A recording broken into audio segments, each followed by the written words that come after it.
These are 3 hard-earned jewels that'll save you blood, sweat, and tears. We have to learn them the long way. You don't have to. 1, 2. It's 3 the hard way.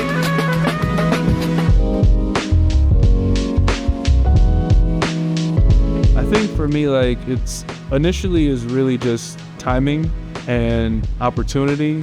And is there a genuine seeking of growth, knowledge, and understanding of the craft or the discipline, right? And often it'll evolve into like, well, I'm telling them to do things. Are they actually trying the things that I'm doing? Not necessarily like doing, but are they trying? Are they taking them into consideration? Are they applying some of the things that I'm saying? Cool. Then I'm interested in like maintaining that mentorship. But I have had situations where a mentee will feel like they've gotten so knowledgeable that they no longer need me as a mentor. And so cool, I just back up and back away. And it is what it is at that point. Like you've solved all the puzzles, you got all the solutions, you don't need me anymore. So then I just back away. But yeah, I've had a few of those where they kind of get full of themselves because they learned 1 or 2 tricks and they think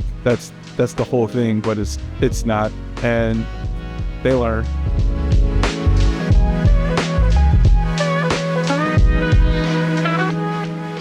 I started to feel like I belonged in the room when I wasn't concerned anymore with, do I understand what they're saying and do they understand what I'm saying? And now it was more about, am I solving the problem? And I'm just focused primarily on that, right? It's no longer about like, how am I getting my words across? Or it was just a focus on, what's the problem? How are we getting there? And the respect from everybody else in the room is clearly being shown, and I'm being recognized as somebody that you should pay attention to. At that point, it felt like, yeah, I'm supposed to be here. There's no reason for me not to. And then also seeing the progression, right? Like seeing the impact that I'm making in situations and it turning out to be positive for the company and for the individuals involved.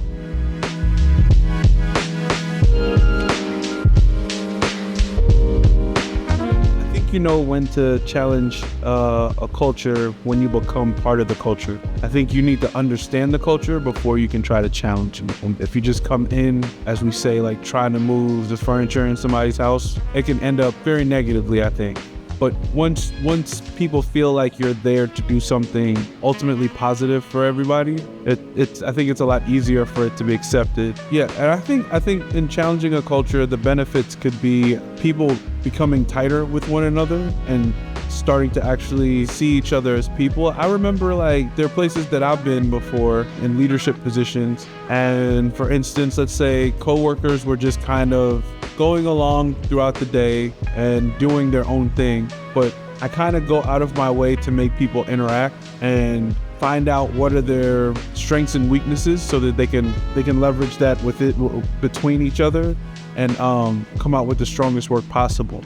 But in that as well, it also forges like a union between the team, and people start to look out for each other in ways that you would never imagine. You know, like someone might have a sick mother out of town, and so they go see their mother, and the rest of the team like automatically like jumps in to help carry that load for them, you know? And it's not even like anything anybody discusses, they just do it, you know? Like everybody's just kind of looking out for one another because they feel like they're a tighter unit from going through things together. So yeah, I think in challenging the culture, it can definitely be a positive that's gained, especially if you're pushing it in a direction that it feels like people want to go towards, but they might not even know that it's a possibility.